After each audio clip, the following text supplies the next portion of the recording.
Liberté is for me, and we want to, you know, this is always walk the line. You know, you have to walk the line when you get to Pinotage, because there's so much of a legacy that it has. You know, people have Pinotage Day in South Africa. This is our variety, you know, but we really, you know, feel so strongly about it and about looking at where it came from.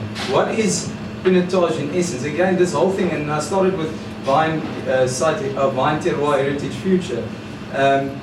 This is the building blocks of Pinotage, which is Cinsault and Pinot Noir.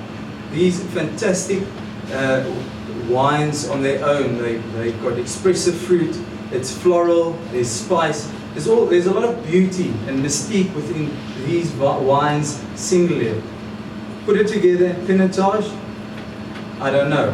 What we wanted to do is express those building blocks of Pinotage and give expression to the upfront fruit, the spiciness that lies underneath, and this floral element that it has, this inkiness that the wines have. When you drink it, and there's some wine tasting stations, so you all have a chance to taste all the wines.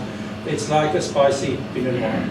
So it has that elegance of Pinot, but it has the spiciness of Cinsault.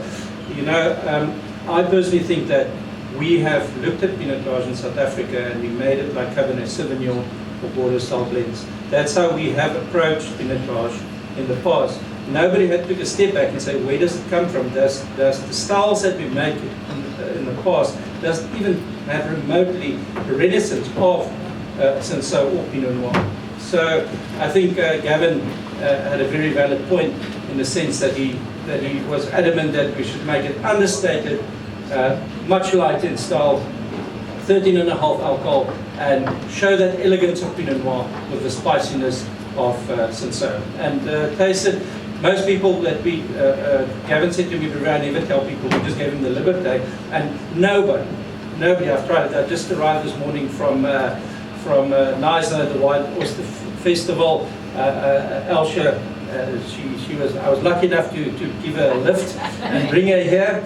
And you know, I never told people what I have in the glass, and none of them said Pinotage. None of them said this tastes like Pinotage. So I think taste it for yourself, make up your own mind. But it's a very unique and different approach to Pinotage, which is a well-known category in South Africa. But as Vintners stands for its exploration, we use the past, we use our heritage, but we present it in a new and futuristic way on how we interpret, between Gavin and myself, how things should be and how it should be done. But in the process with the heritage range, we tell the history of our rich winemaking country. We do it through the canvas of Stellenbosch, but a lot of people do it other ways, but we've decided this is where we are. And all these vineyards come from the Alexandria, the Harlem to Hope, and the Liberté. All vineyards here, Stellenbosch, Boom, and Robin, Darnie. There's a whole lot of people that actually grow them that are here tonight. And we want to thank them for making these grapes available for us and supporting us when we went back to them.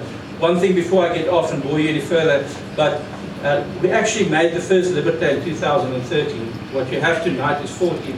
And I must give credit to Gavin here, is that he came to me and said, Bruwer, 13 is not what I wanted to do with Liberté. So although we did make a wine in 13 on the Liberté, we just canned it and we didn't produce it because it wasn't up to the standard that Gavin had a vision to be those Pinotage. Well done for you on that, Gavin, and I think you came back on 14 and it was absolutely stunning.